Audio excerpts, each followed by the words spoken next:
Two people are reading this exact sentence right now. One of them just heard a voice say these words inside their skull. The other heard nothing at all. No narrator, no announcer, no sound. And neither one knows the other kind of mind exists. Sit with that, because you probably assumed I was being poetic. I'm not.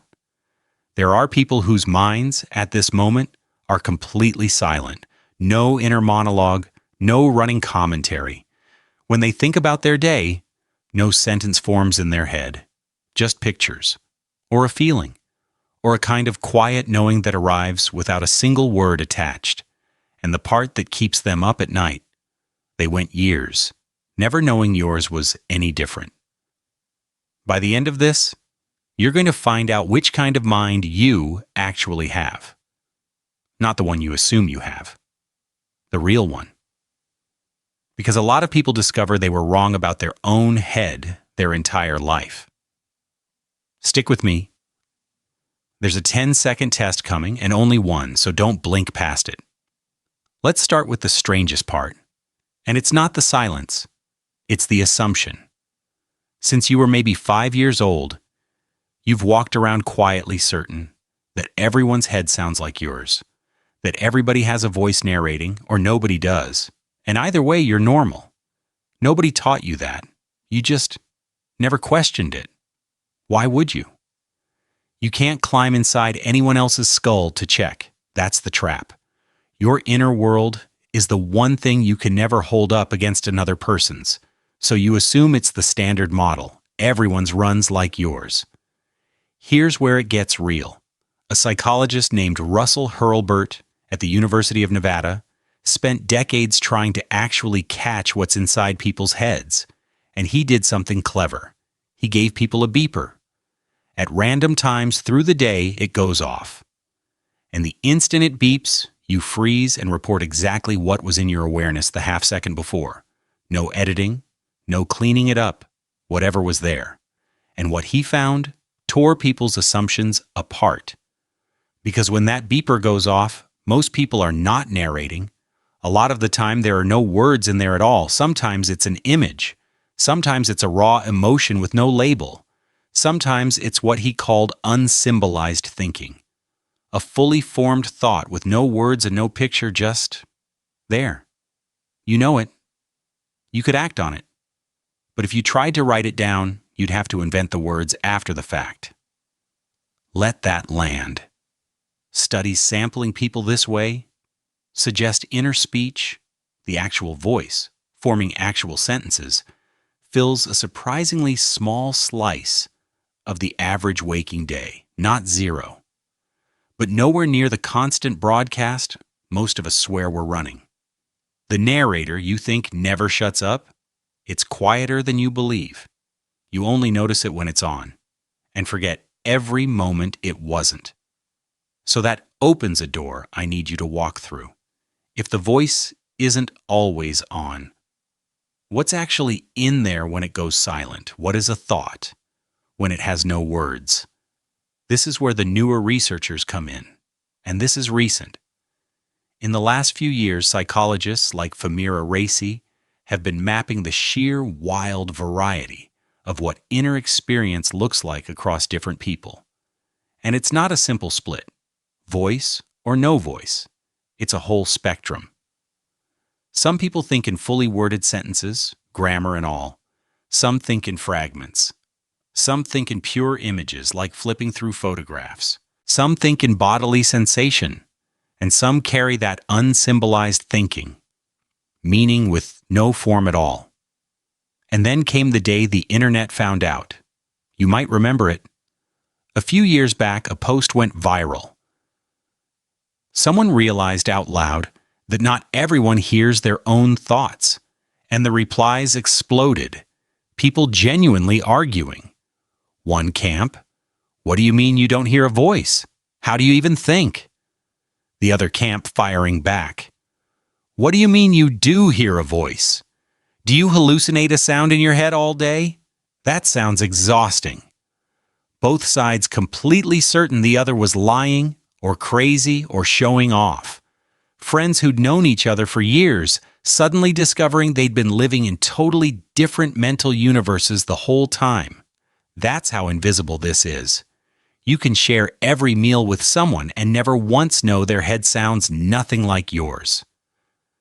Now flip it to the other extreme, because for every silent mind, there's the opposite. The person whose head is never quiet. Not for a second.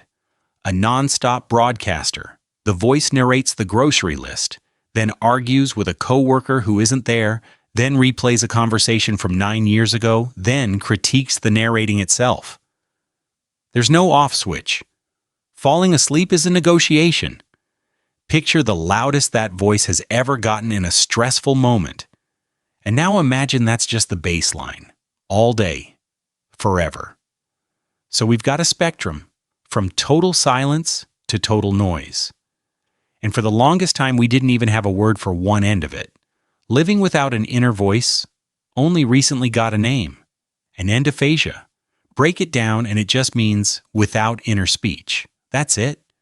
And here's what should stop you cold.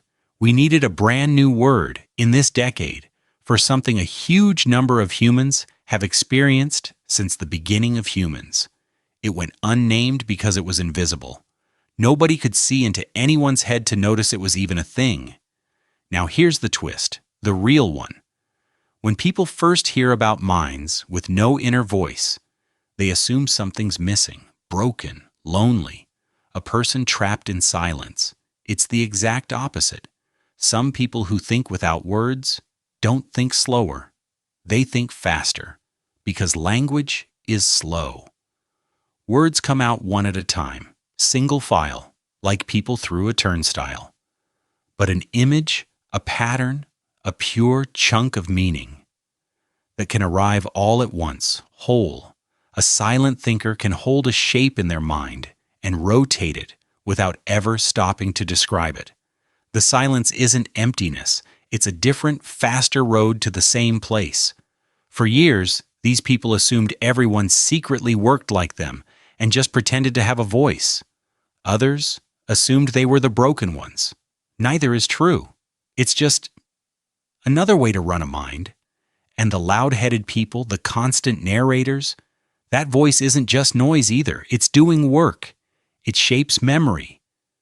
You remember the things you said to yourself. It powers willpower, the little, come on, keep going. You talk yourself through. When people temporarily lose that inner voice, something shifts in who they are. The self feels different, quieter, sometimes freer, sometimes untethered, like a hand let go of a rail. So where does the voice even come from? This is the part that changed how I hear my own head. Charles Fernyhough, a psychologist at Durham University, has spent his career on exactly this, and his answer is unsettling in the best way. The voice in your head is a conversation, literally. When you were small, the people around you, your parents, your teachers, your friends, talked to you out loud, guiding you, correcting you, encouraging you. Careful. Try again. Good job.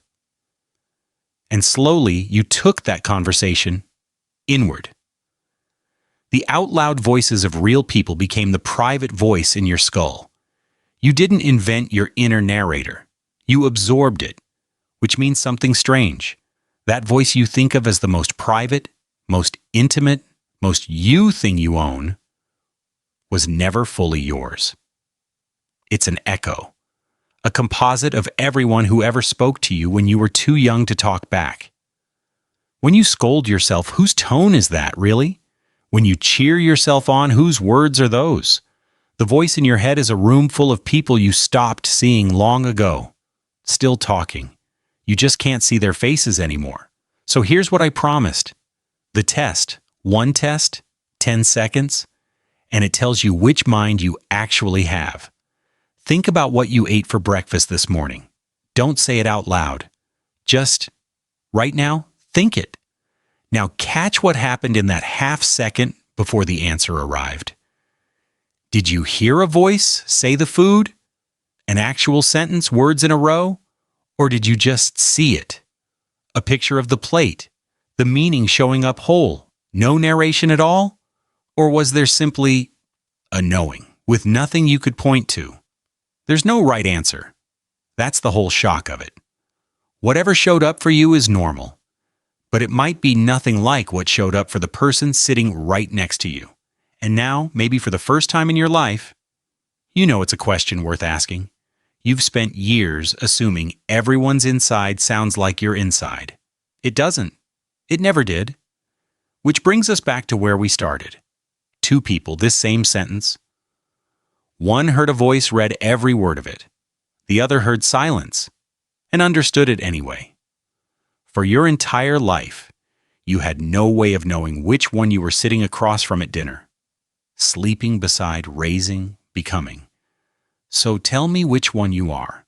Say it out loud, or don't. Somebody scrolling past won't hear a word of it either way.